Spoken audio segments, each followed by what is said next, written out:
Welcome to Politics Done Right. I am your host, Egberto Williams. This is the progressive program that will take the mystery out of politics. This is the program that will encourage you to make sure government becomes we the people. Whether you are liberal, conservative, or otherwise, you get to air your point of view.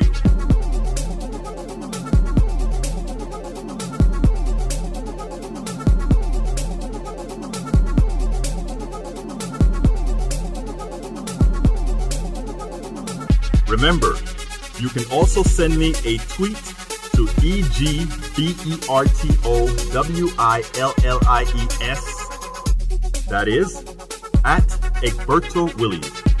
Let us engage.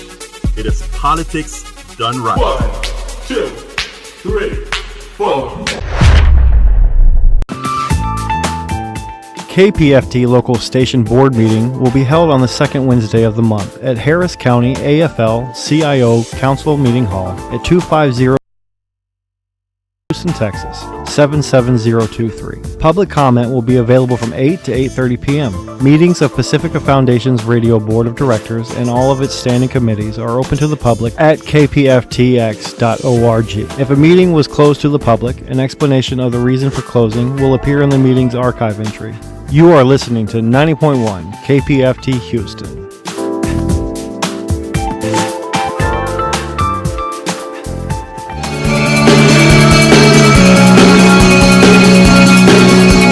Shaky Graves and Dr. Dog will be co-headlining a show at White Oak Music Hall on Friday, August 23rd. Shaky Graves will be performing songs from his latest album, Can't Wake Up, with Dr. Dog performing from their album, Critical Equation. The performance will also feature Caroline Rose and is open for all ages. Tickets and more information available at whiteoakmusichall.com. To learn more about community partners and events happening around Houston, visit kpft.org.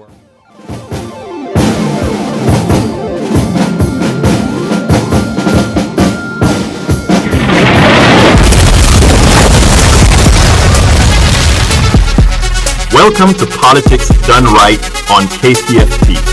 I am your host, Egberto Williams. This is the progressive program that will take the mystery out of politics. This is the program that will encourage you to make sure government becomes we the people. Whether you are liberal, conservative, or otherwise, you get to air your point of view. Give me a call at 713-526-5738. That is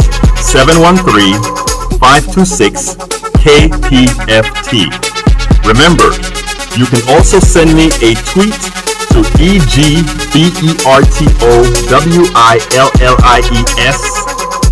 That is, at Egberto Williams. Let us engage. It is politics done right. 1, 2, 3, 4.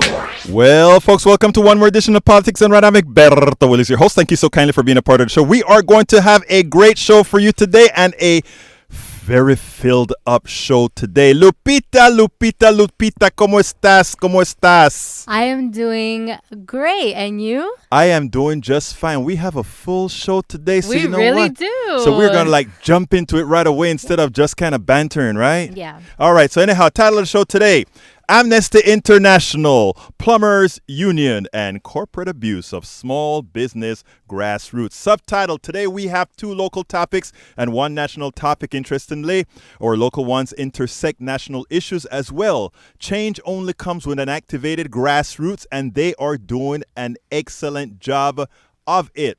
Today we'll discuss three topics. We'll talk about we'll talk about a event that Amnesty International is having, and we're also going to kind of describe what Amnesty International is all about. But before I get there, let's go ahead and start about what we are all about here.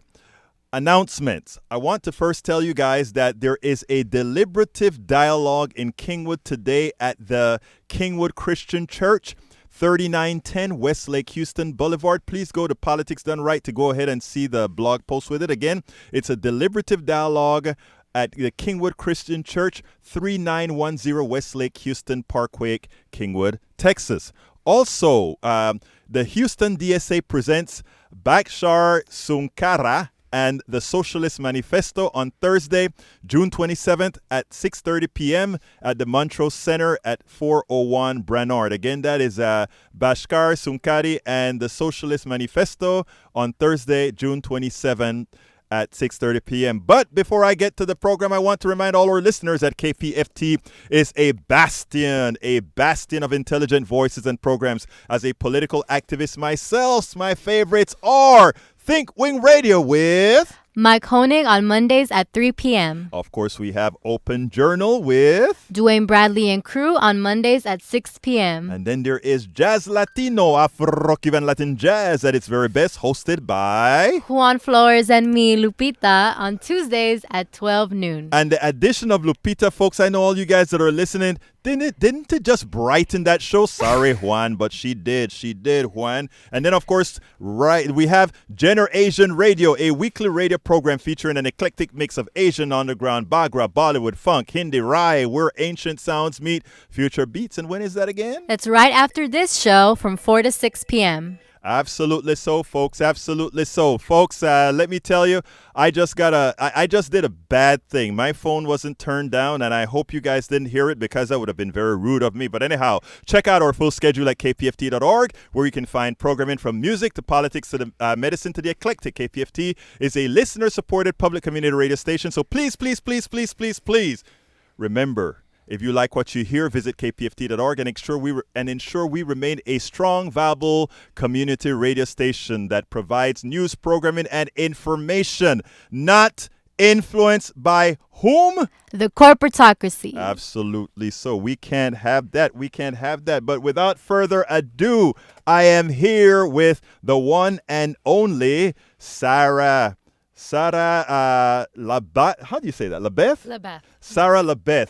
Our first guest is Sarah Labeth. She graduated with a BS in management. Is that BS or BBS? BBS. A BBS in management from the University of Houston, Barr College of Business in 2006. Sarah then worked as an ICU veterinarian technician as Gulf Coast veterinary specialist for 10 years. She returned to the University of Houston in 2016 to complete a paralegal program from which she graduated valedictorian. So I am sitting in the presence of intellect and intelligence. Sarah has since worked as a paralegal in disability law, working primarily with individuals with cystic fibrosis. Sarah has been a volunteer with Amnesty International since 2009 and a group leader of the Houston group since 2016. And Sarah is here with us to tell us, first of all, people always hear about Amnesty International, Sarah.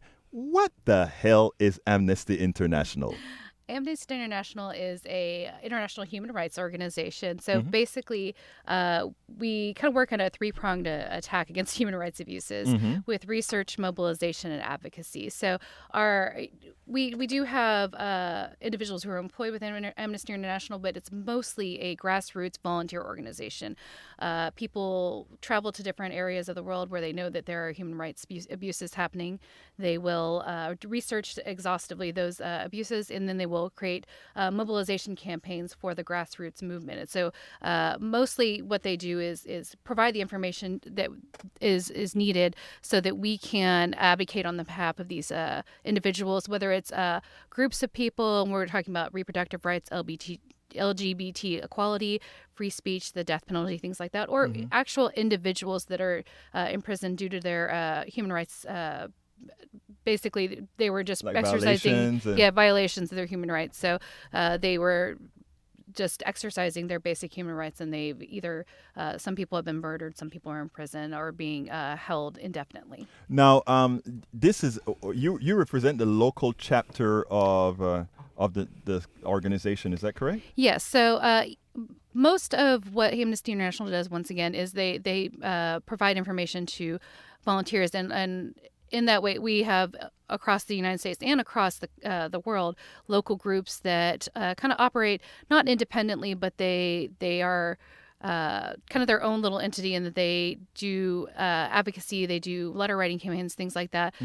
So we use the information provided, but we kind of operate and do our own meetings. We have our own membership and our small local groups. Now, are you funded nationally, or you funded each local group fund themselves? We or? fund ourselves. They can provide funding if needed for certain kinds of events, but mostly we work independently, so we do have to do our own fundraising. And Now, you have an event that's coming up, and how is that funded? Is that locally as well, or? Yes, we're bankrolling that ourselves. So Okay. we are going to have an event, actually 2 events at Okra Charity Saloon. So Okra Charity Saloon's on 924 Congress Street downtown. And what we'll be doing is we'll have 2 nights that we're there, June 12th and June 25th, starting at 6 p.m. So people are welcome to come by and learn a little more about Amnesty International. And if they'd like to join the local group, you can meet us and we can discuss what you're interested in.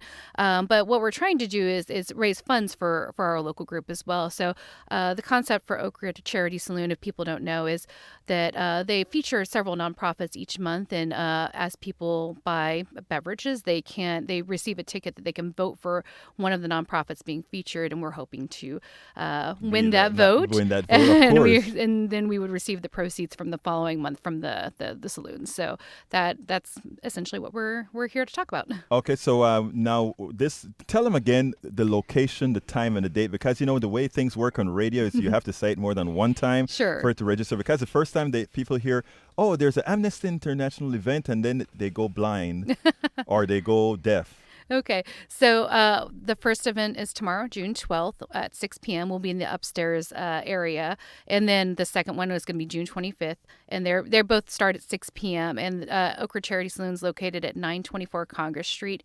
Houston, Texas 77002. Did you say saloon? Yes, Okra Charity Saloon. So yes. they can drink and all that kind of stuff. You guys Yes, know how to do your thing. Basically, come and have a good time and support a good cause. Yeah, absolutely. So is there anything else you want to tell us about Amnesty International or this event before we go to the next segment? Anything that you want to... Well, I think that a lot of people know about Amnesty International. They don't know that they can be involved on a local level. And that's what our group is there for. Basically, if people want to get a little more involved, then you can do online actions through the Amnesty USA website. But if you'd like to be more involved and you'd like to participate in spreading information and advocacy and whatnot with our group, then we do have local group meetings the first Tuesday of every month at Central Market on Westheimer. We have the upstairs community room. So those start at 7 p.m. New members can come at 6:30. Central Market on right Westheimer Street. Westheimer, yes. right, okay. So they can come and new members can come at 6:30, and we can discuss a little bit more about how you'd like to be involved. And I think one thing people hesitate to get involved is because they don't know they have the time to commit, or they don't know what they would be able to contribute. And just showing up, and even if you can only do a little bit, or if you can't come to every meeting, we're happy to have people for whatever they can commit to. I'm glad that you said that, because a lot of people they don't get into activism or grassroots movements because they just know their lives are so taken up. And the reality is, everybody have a spare hour here and there. If it's once a month, twice a month, 3 times a month, every little bit counts. And exactly, because you guys do the organizing, the leaders of the group, and then you know how to manage people that that are going to be there sometimes, hardly any times, but whatever they can offer, right? Exactly. Yes. That's what activism is all about. It doesn't mean spending a whole lot of time, and that you're you're a volunteer yourself with a full-time job, right? I have a full-time job, so sometimes there are times where my ability to do any volunteer work during an entire month can be very limited, and cut yourself some slack. Whatever anybody can commit is helpful, and even if it's just one meeting a year where you come do a little bit of or take a little action, write some letters on the behalf of somebody, that's helpful. Everything is helpful. Well, I think it's essential that I call you Superwoman right here, because here you are over here, full-time job, pregnant, and doing this at the same time. I am impressed that you can do all of this at the same time. So, Miss Superwoman, thank you very much for being here with Politics Done Right. Before you go, one last time, let's tell them where to meet. All right. You can come meet us at Okra Charity Saloon, 924 Congress Street, Houston, Texas, 77002 on June 12th and June 25th at 6 p.m. We'll be in the upstairs area, but feel free to stop by any point at that evening and we can chat with you. And, even if you just want to come, we're going to have some actions that people can take, whether it's petitions to sign, letters they can write. You can just do a little bit while you're there that night and, cast a vote for us, hopefully. And they can have a drink. Yes, and have a drink. Have a couple drinks. Every drink you buy, you get a ticket to vote for us. Yes. Make sure you bring that person that's just drinking water, though. Yes, of course. Of course. Drink responsibly. Absolutely. Drink responsibly is the order of the day. Thank you very much for coming in. And do me a favor, because we are short. Folks, you see, when we tell you that we are short staff at KPFT for particular reasons, we're serious. I'm asking a guest to bring in or to tell the other guests to come on in. Think about that. Thank you very much, Sarah. It was a pleasure speaking to you. Absolutely so. Thank you. Tell Rick to come on in. We are ready for Rick. Folks, we are going to have a continued good show. For those of you who are listening out of Texas, this other subject that we're going to talk about, it's a Texas plumbers subject. But let me tell you something, folks, and this is important. This is something that applies throughout the country because there is a reason why they are doing this. What is the story? Well, I'm going to wait for Rick Lord to get in here to tell you the story. And they're on their way. You see, Lupita is looking all at the cameras. We don't have the people, but we have cameras, man. Just to remind you, for our next fund drive, what this money is going towards. Right, because now we didn't have somebody to go get our guests out of the Something grooming so room. simple. Something as simple because we couldn't afford to keep a staffer because of the last fund drive. It's amazing, isn't it? Yeah. But folks, we still have. Now we're in. Let me first. Go ahead and put your headpiece on, and this is your mic right there, my friend. We're here right now, folks, with Rick Lord. Is the business agent of Plumbers Local 68. He's also the chair of political education. He is also the president of the Galveston Labor Assembly. And I'm kind of getting tired saying he's this, he's that, and he's God knows what. But you know what's important, man? This guy is grassroots too, and this guy means business as far as Texans are concerned. And this doesn't only reflect on Texas. This is all over, brothers and sisters. This is all over. Rick Lord, it's my pleasure to have you here, sir. Thanks for having me. What are you doing here, Rick? Just come to visit you. You come to visit me. Tell me about what's going on in Texas that is so out of order. Right now, we're in a situation where the legislature did not reapprove the Texas State Plumbing Board. And what they also did when they did that action, it was on Senate Bill 621. And when 621 wasn't approved, it done away with the whole statute. It went under what's called sunset review. Right. They reviewed it, and it wasn't a great recommendation. There were some issues there, and a lot of the industry had spoken on those deficiencies, and we thought we had some agreements. And what happened during the session was that the bill was defeated soundly a number of times by representatives. Right. The majority ought to rule. And tell us what that bill actually was. What bill got defeated? That bill, Senate Bill 621, was a bill for the sunset review of the plumbing board, the state agency. You're a political guy. You understand sunset review. I can guarantee that 99% of the people listening to here have no clue what sunset review means. Well, sunset review, all state agencies have to go through this process. Every 12 years, they'll go through a sunset review process. And the plumbing board, it was 18 years is what the legislators were saying that before it was reviewed. Sometimes it takes a little longer for some agencies. And they reviewed it, and the sunset review, it's an ad hoc agency, made the recommendations. And with those recommendations, there were some deficiencies in the agency. And when you have some deficiencies, you want to fix things. Absolutely. All companies go through processes. Right. All companies have an issue. And maybe an employee didn't do what they're supposed to do. Right. And that's what the plumbers, the people that were paying for the agency over all these years, they felt like they should have had an opportunity to fix what was broken. The board is appointed by the governor. The board, which board is that? The plumbing board is a board that's appointed by the governor, and with that being said, it was one of those times when everybody should work together, fix things, and move on. And I think there was a push by certain legislators to combine the plumbing board into the Department of License Regulation. I read that, and that was just too much for one organization to take over, right? It made no sense to have it. There's the issues with the industry was that the industry felt that Department of License Regulation already licensed 400,000 people, 39 agencies.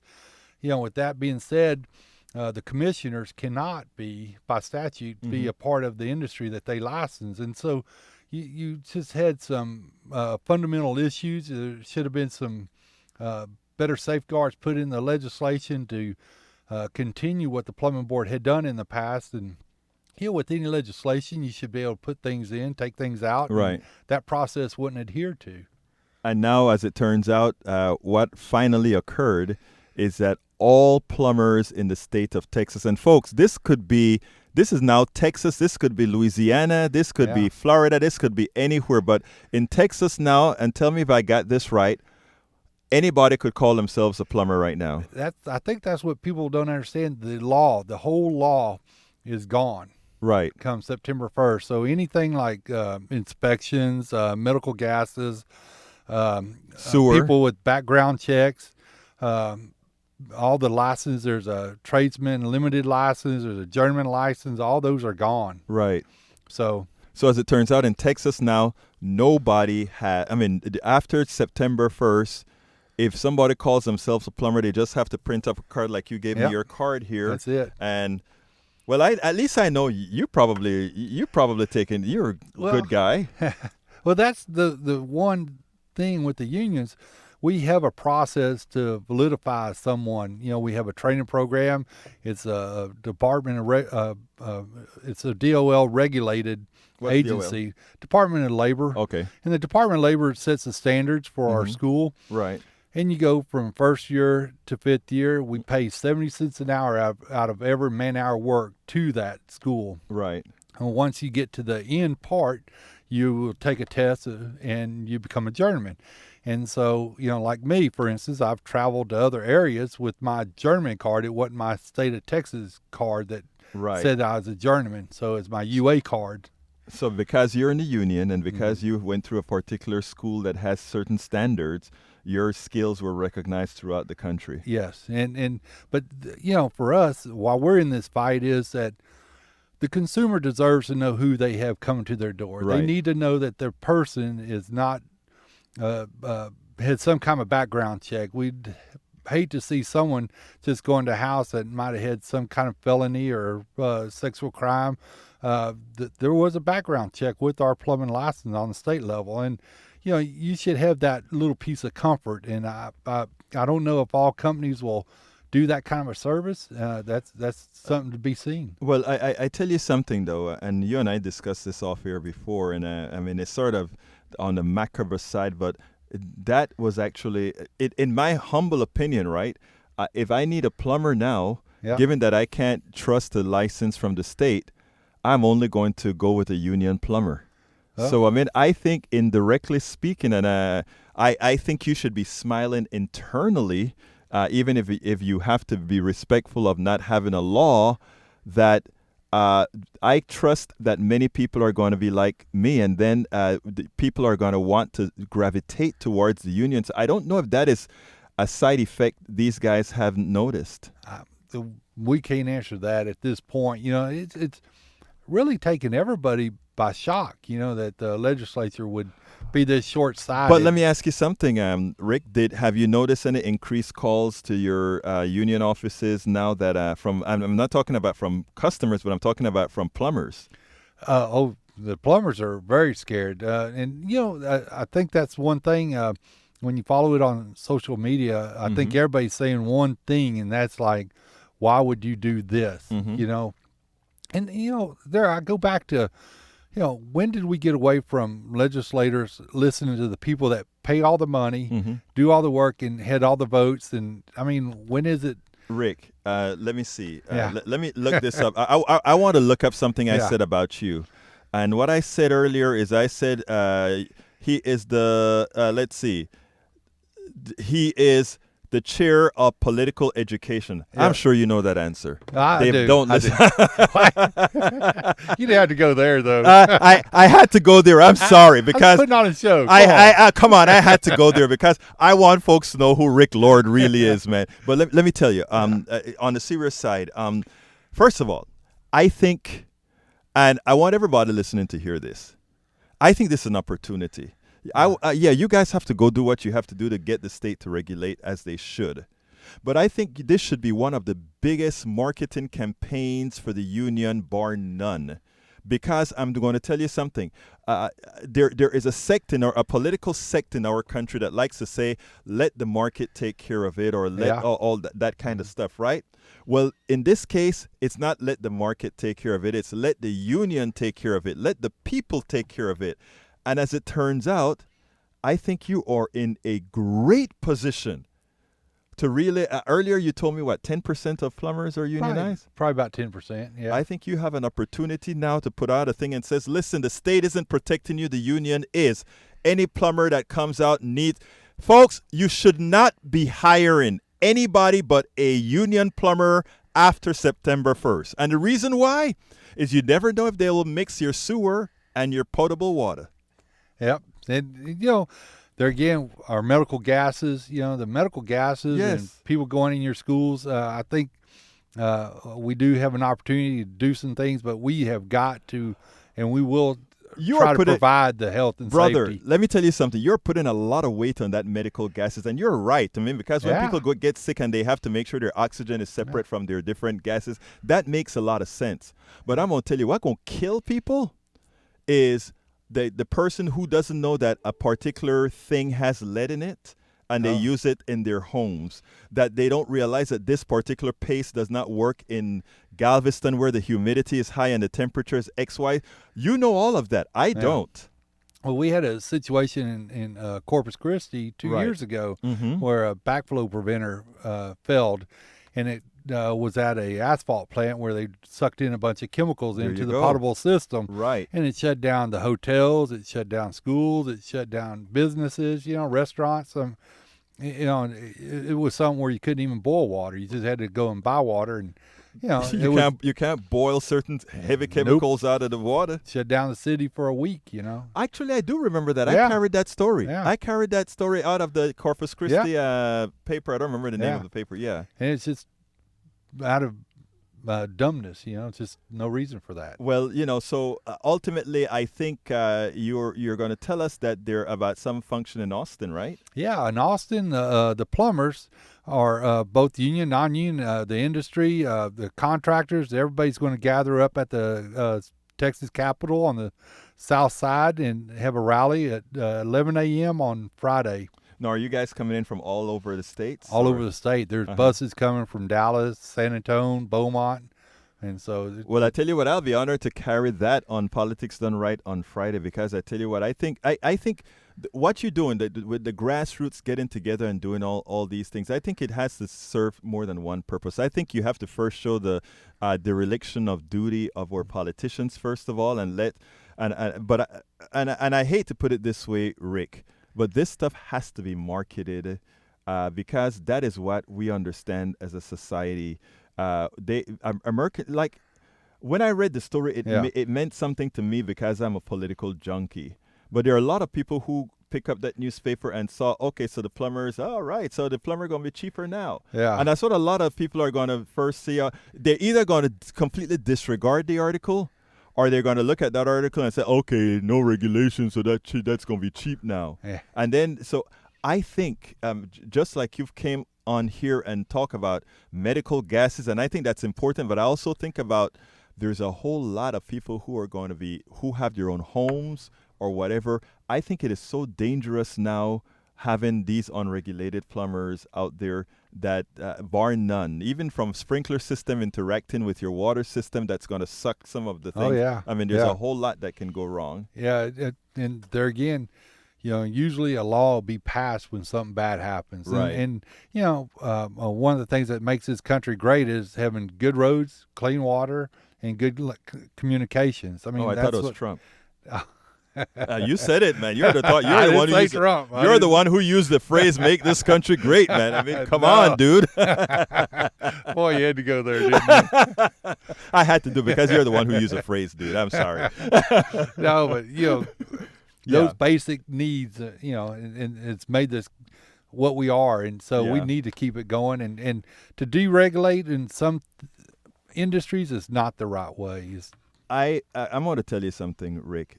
Deregulation. I mean, you regulations came into being for a reason.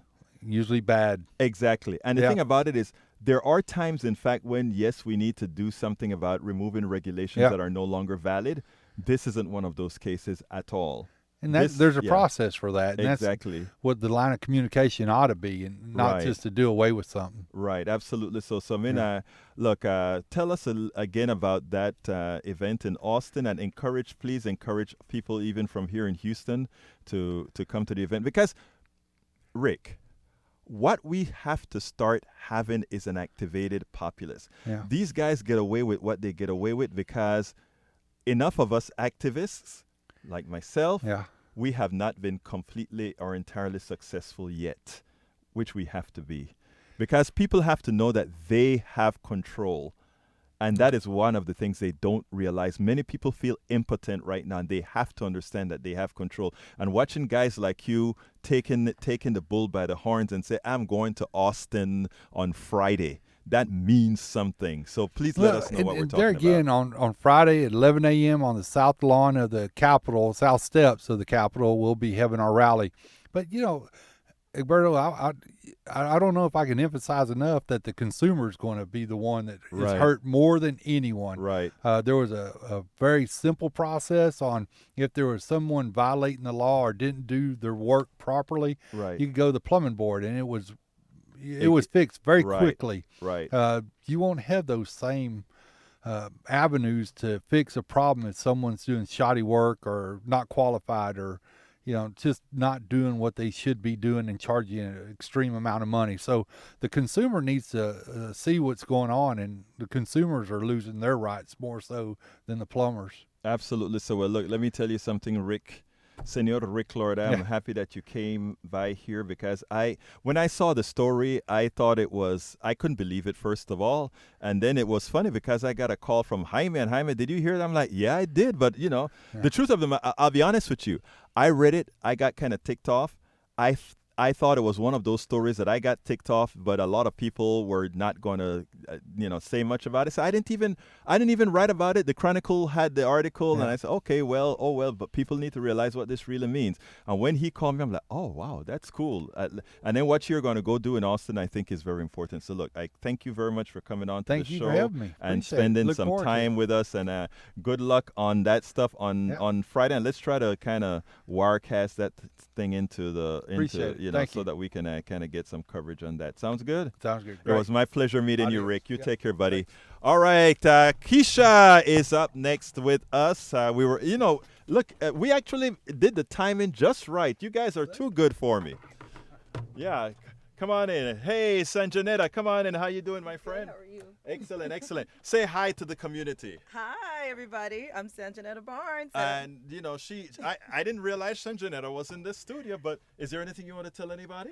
I am running for Congress in CD 14. That is Jefferson County, Brazoria County, and Galveston County. I'm going against Randy Weber. So let's do this, 2020. Well, it's going to be a big year. Nice seeing you.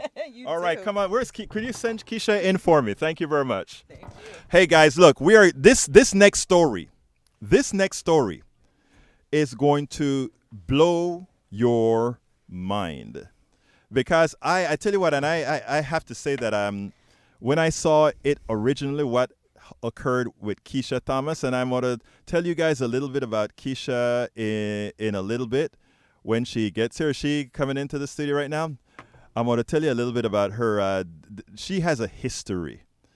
This was the woman who, I don't remember what campus it was at, that there was this march, and a KKK guy came into the march, and they were going to really give this guy a hard time. They were going, Keisha, how you doing? I am excellent. How are you doing? I am doing. Grab your mic and you're on air, and not only on air, but you're also on the screen as well. Hi, everybody. How we doing? We are actually doing very fine. I was telling them your story about this is a woman who held up. She protected. Anytime I see her, I have to remind her about that. She protected that KKK guy from getting killed by a mob. How many years ago was that? Oh, Lord. Now, don't start telling my age now. But it's been a minute. You're still a youngster. Come on. That was over 20 years ago. Yeah, but you know what? It's still on Wikipedia. Yeah? You know? But anyhow, folks, let me tell you. I want to kind of preamble this story beforehand. Mm-hmm. Keisha and I go back a long time. We're back in D.C. Back in D.C. Oh, yeah. And March 1,002 miles with NAACP. And at the end of March, who do I see? But wait a minute. Wait a minute. You marched 1,000 miles. Yes, I came on a bus. I came on a bus. That is funny. I was smart. That is funny. I chaperoned about 50 kids or so 50 from kids. TSU and all these other universities. I was glad to have the kids out there from TSU, even though you bought them on the bus. Yeah, we bought them on the bus. That was hilarious. Anyhow, but let me tell you what happened. I saw a video. Keisha lives in a predominantly black neighborhood in the Greens Point area. Yes, I do. And she did something that a lot of people don't do. She went ahead and she said, this is a food desert. And Absolutely. She brought in a restaurant with good food. You tell your story. Well, I always say my slogan, my punchline, my everything that I always do is that let your actions equal your activism. Right. Okay. So we have a lot of people that are, behind the keyboard and they, want to say whatever, but you have to step out for change to happen, and you have to start being that change. Absolutely. So I lived in a food desert. Greens Point, Northborough is one of the toughest streets in Houston. We've had over 5 murders. Right. Okay. And that's just when I've lived there. Right. And a lot of these guys, they know each other that are murdering each other. So anyways, I came up with a plan to bring down the gun violence. And the plan was that we need to build community, right? We need to I have this thing called POINT, purpose, opportunity, independence, and new thinking. Right. Give someone a purpose, right? Let them have a purpose with an opportunity, and they'll have a new way of thinking. Right. Purpose, opportunity, become independent and have a new way of thinking. So these guys, I just put a barbecue grill on the corner. You know what I mean? Now we're building family. Mm-hmm. Now we're out there barbecuing and playing dominoes. We're giving away free clothes to the community. All the donations came from the community. Mm-hmm. I remember giving these guys, these are the roughest and toughest guys. If you saw them, you would be afraid. And let me tell you, I came out there when you had the issue with your restaurant, and what I found amazing is that, first of all, they looked at me with suspicion. It's like they'd never seen me before, and they saw me with Keisha, and everybody came up to Keisha. I mean, you had some people that just come up. Everybody knew you, hugging you, and because you established what you just talked about there, community. Community, exactly. Community. And so the thing is that you have to be consistent too. Right. You didn't just drop in. You didn't just drop in, but not only just consistent with who you are, but consistent with what's right and wrong. For example, so the guys all know me. They know as equally as I will yell at the police for when they are wrong, I will yell, get pissed off, mad, and angry for something that's done in my community when they knew they had no business doing it. Right. And that's the way you're supposed to be. Exactly. That's what an activist is about. But we always, and I fear that we get into these modes where they say that there's nothing that, our community is perfect, we've done nothing wrong, or that, the circumstances of where we are, there's nothing we can do to change about it. No, I live in a community where I look around and I see $1 billion worth of just raw talent. Right. $1 billion worth of talent. But they don't have the opportunity to make that next connection, that next jump. That's what's missing. And here's the thing now. I want to tie that into something now, because I want to tie this into your business. Yes. And the way I'm going to do it is this way. You established this restaurant. Yes. Okay? And your restaurant, everybody love it. I spoke to the people. They love your food. I didn't realize you could cook. Wow. I didn't realize I can cook either. So I mean, it turns we go ahead and you have your restaurant out there. And it turns out that you had some problems. I had some huge problems. And it wasn't, now let me be very clear. It was the owners told the manager to take care of this problem. Right. And so the the store clerk didn't take care of the problem. Right. What he did was, and it wasn't because, and I made this very clear to him when I told him about himself, it was not because you were incompetent. You have you can pick up the phone, you can make these phone calls, you can do exactly what I asked you to do. But it was your arrogance and your self-righteousness that said, look at this woman, I don't have to do what she has to say. And the more she asks, the more I'm going to get on my phone and I'm going to diddle around. Right. What you're doing is you're affecting my business and my livelihood, because I always believe. But they had the power to do. They had the power to do it. All I did was ask. When the stove broke, when the grill broke, I paid an electrician a licensed and bonded master electrician, like no joke, not somebody I found off the street, somebody that had the skills to do it. I paid him to come in there and fix that grill. And he did that. It didn't take him months to do it. Now, moving on to that, here we got to go. Okay. And it goes, and I know where you're going. Right. All right. So now you have bad water, you have all these things, so you are forced to close your business. Forced to close down because I have it's integrity. If I'm not going to eat at a place like that, I'm not going to serve you out of a place like that. So you close. I close. I told him, and this is a kicker. I told him ahead of time. I said, listen, if you don't fix these things, I'm not going to open back up until you fix these things. Right. Now, mind you, when you're in the restaurant business, for all you people out there, let me tell you, you have to buy inventory. You have to buy produce. You have to buy certain things. This stuff is perishable. Right. There is no shelf life for, I'm buying, if you look at my Instagram, I bought good quality meat. I bought good quality things. I had fruits that I would give away to the kids for free when they got out of school. So now you close down. You have all this perishable stuff that I had to give it all away. And I came and I took, folks, you can go to egbertowillies.com, look up for Keisha Thomas, and you can see this whole video sequence I did at her store and what they did to her. But anyhow, so anyway, you closed down the store. Right. And while I was there, there's an interesting that occurred. Yes. Because remember, you've been trying to get them, and we're going to talk about the corporatocracy and how this fits into politics done right. So my listeners, I know a lot of you are saying, Egberto, you're just covering a food particular issue. And I'm like, no, this is systemic. Deeper. Right. This is systemic. And Keisha's story is what's going to show how systemic this is. So moving on, Keisha, it turns out that, so you closed the store. I closed the restaurant now. I came and I visited you, I think, on a Sunday. And we went to the restaurant. Right. And I heard the manager tell you, oh, Keisha, you don't have to bother cleaning up the place because we are having guys come in here and remodel all the things that you had been asking for them to remodel. Right.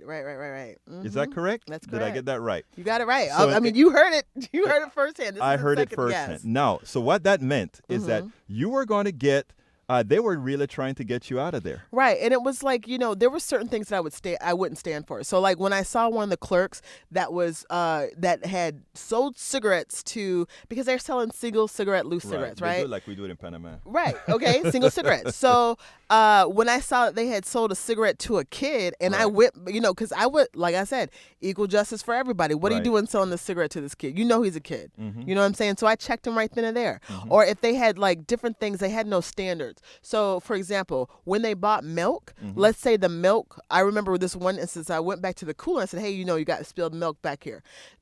Instead of taking that gallon of milk and throwing it away, they just put the cap back on it to resell it. Right. So that's why you have to go to these places and check what you're buying. But yet and still, they go to the dollar store and they go to the grocery store and they saw buy. That too. Yes, they buy these that. things. They take them and then they mark them up Way to up. prices that if you don't have a car, you don't have access, you're forced to pay it. So it's funny because poorer people in these neighborhoods, end up paying more for products than somebody living in some other nice part of town. Absolutely, and they're not high quality products. And they're not they are high the quality. less of the less. Okay, so now let's take this to the political realm. Now, as it turns out, you got out of there. The one thing you told me is, Egberto, one of the things I'm going to have is at least they are going to give me back my deposit and they're going to give me back the monies that I lost on on my produce. Right.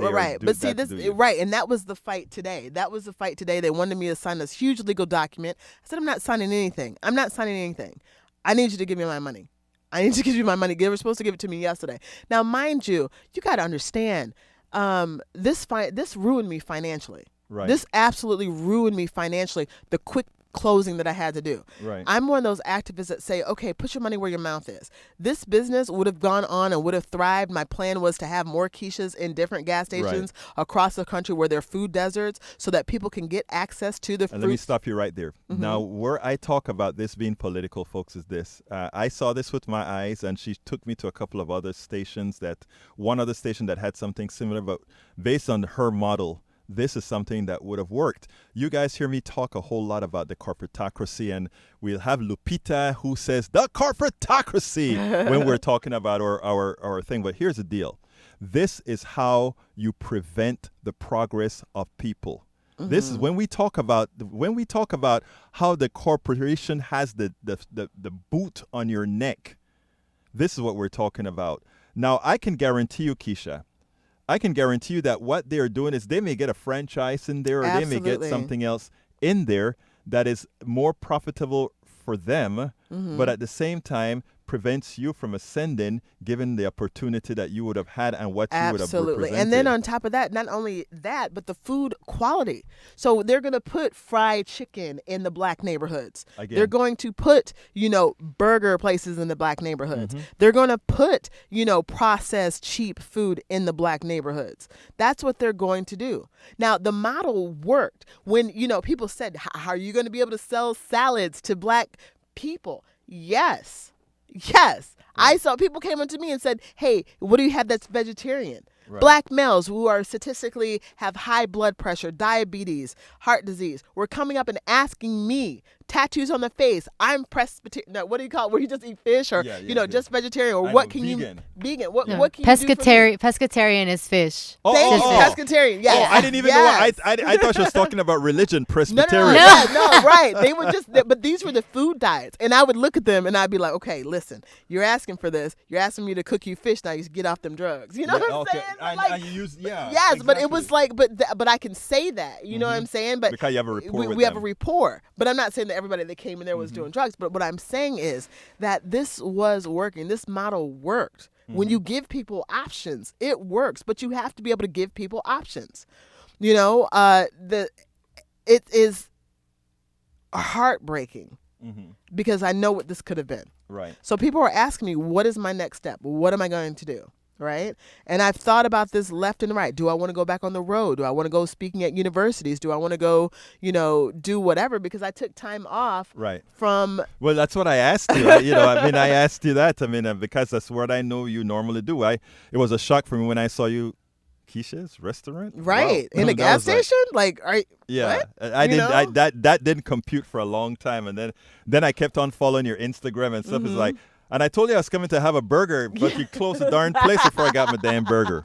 But I will, I shall rise again. But the thing is that your action, burn this into your head. Every young person that comes up to me and says they want to be an activist, that they follow in my footsteps, that they have my photograph on their refrigerator, on their wall. I always say, let your actions equal your activism. Absolutely. What you have to do is make sure that whatever it is that you are talking about, that you're about, that you step and walk in what it is that you do, and you produce. Right. What is your activism profile? Let me see what it looks like. Right. You know what I'm saying? Not just, I don't want to hear you just behind the computer. I don't want to hear that you've just gone to protest. Right. Tell me, do you make a conscious decision to go to black businesses? Do you make a conscious decision to not tear down with negative words saying that we don't support one another? That was the biggest thing. I opened this business. I didn't have to. There's another restaurant that's open in Houston. It's a black business. And I've eaten there twice. Now, I'm not going to tell you what black business this is, but I am going to tell you I do not like their advertising. And I'm going to tell you why. What's your advertising? What they've done is they're a black business in a black community, but on their Facebook, on their social media, they use white faces. If you go in there anytime, it's black people. So what that is saying that you need to have this white face to sell this business. I purposely made sure my Instagram had pictures that reflected the community to show, yes, these guys have tattoos on the face, and these guys, are the ones with the white t-shirts, or these guys are the fathers that are bringing their kids in there to eat, and they are a completely 100, 1000% supported by black and And brown let me people. tell you something, Keisha, and I'm going to be 100% frank as I'm always with you. Yes, You're yes, right. second schools. You're right for saying that. But I'm going to tell you something that's interesting because, we do, I do politics done right or whatever, and I do all kinds of experiments, right? And I have all kinds of guests that come in here, both here and otherwise, right?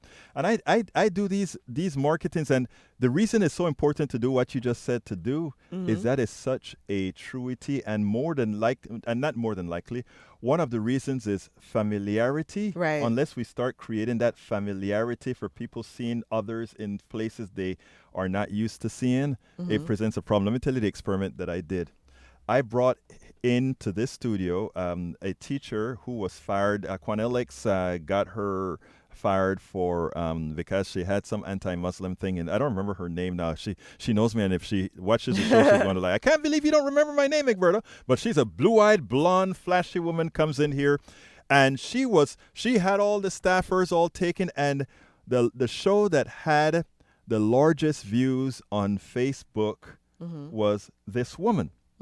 And then I bring in some other guys or whatever, and next to nothing. And what I did with her is I started blending her into the shows and then putting in the captions. And why is it that this is what it took to watch the show? Right.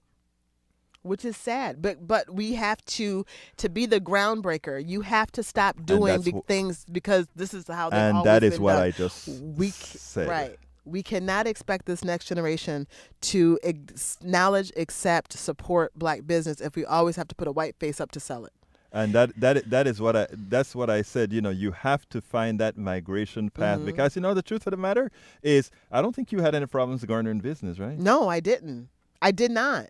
And I did not. And that's the thing. From the day I opened the door, I did not. And a lot of times it was, you're on shaky ground. I never cooked professionally before. I have never, ran a restaurant. I've worked in restaurants as a kid, but I never ran one. But I knew that if I learned and kept to the basic rules, good quality food, fair price, excellent customer service. That's the formula for success. That's the formula for success. Now, make that political. Hey, folks.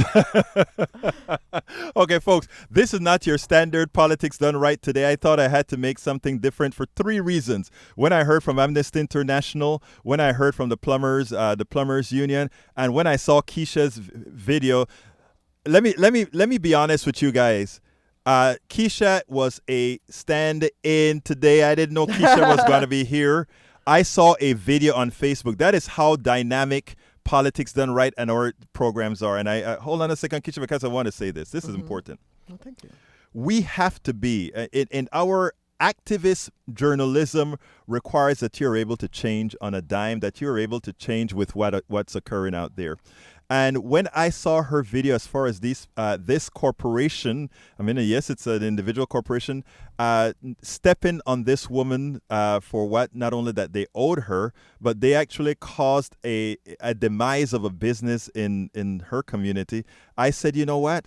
This may not seem like a political reality, but it's today's politics. And whenever you hear people talk about allowing corporations to do as they please, this is what we're talking about because, and I'm going to say, I know this is your story, but I'm going to say this.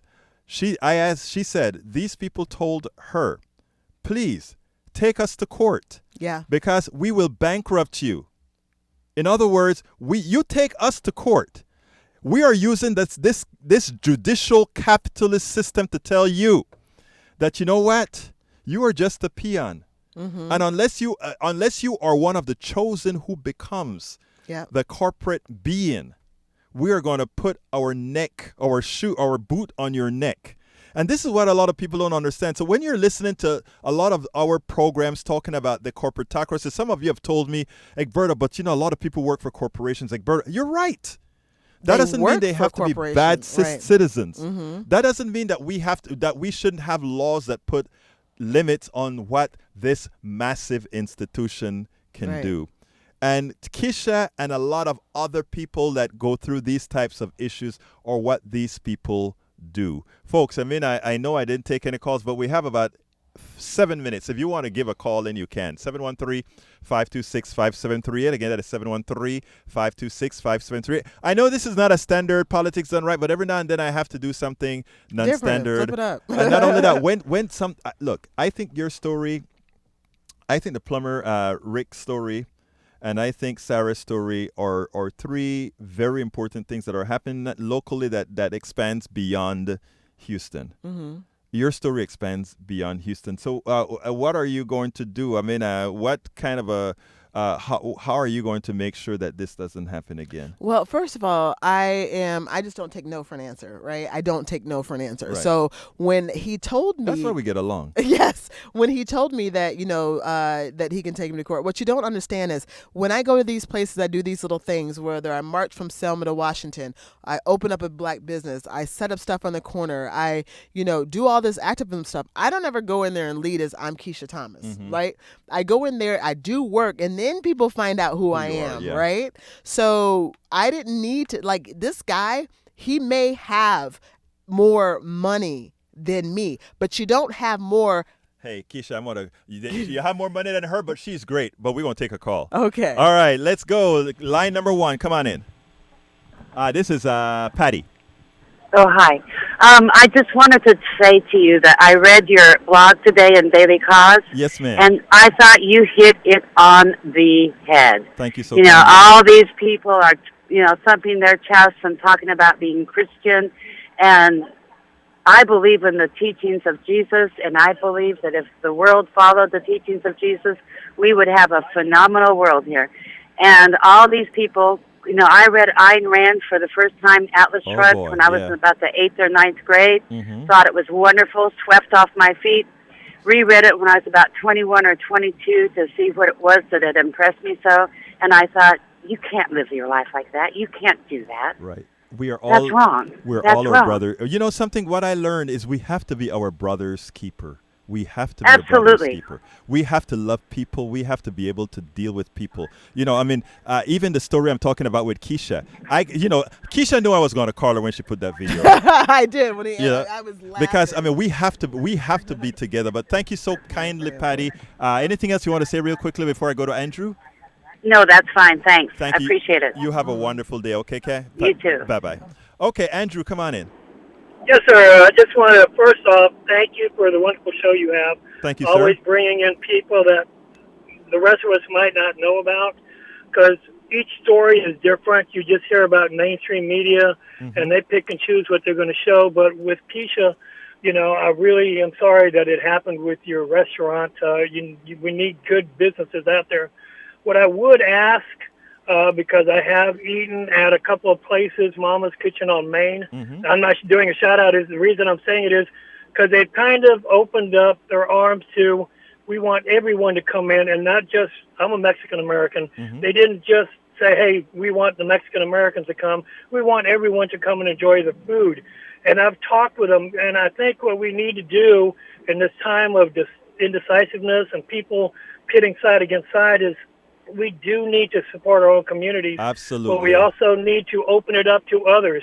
Because if I say I only, as a Mexican, want Mexicans to come and support my business, then it wouldn't be fair to accept, other races, minorities to come to it, because they should be supporting their own. Right. So let me answer this question Yes, for you ma'am. really quick. Okay. So a lot of people out here can't hear what he says. So he says that you need to be more open to accepting more people and things and whatnot. So my issue isn't if you looked at my menu, people would be I remember people coming to me and they didn't know what nationality I was because my food was so diverse. Right.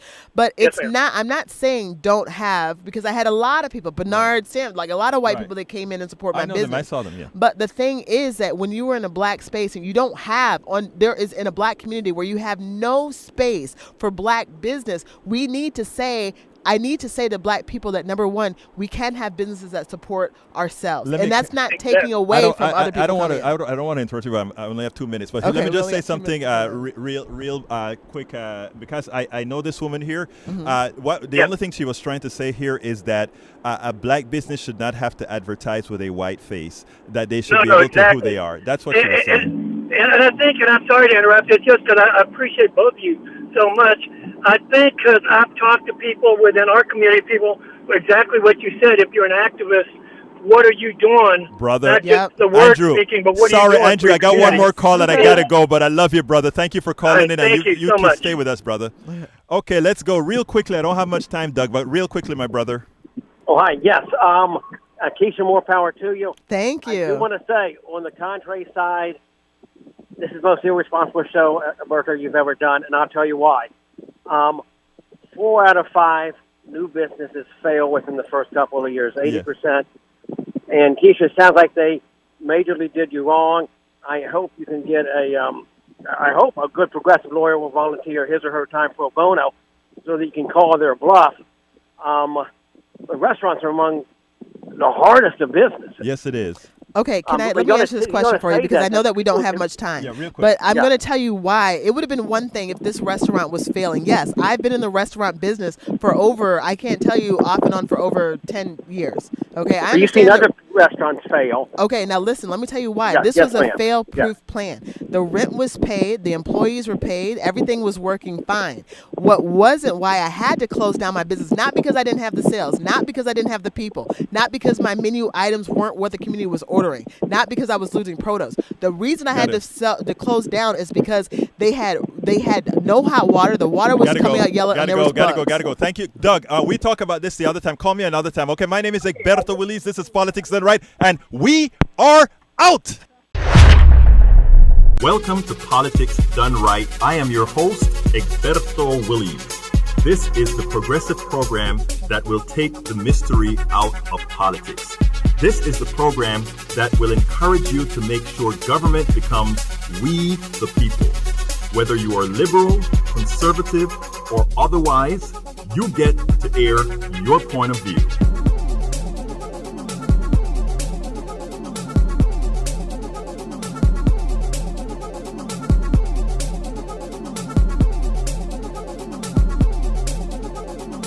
Remember, you can also send me a tweet to EGBERTOWILLIES.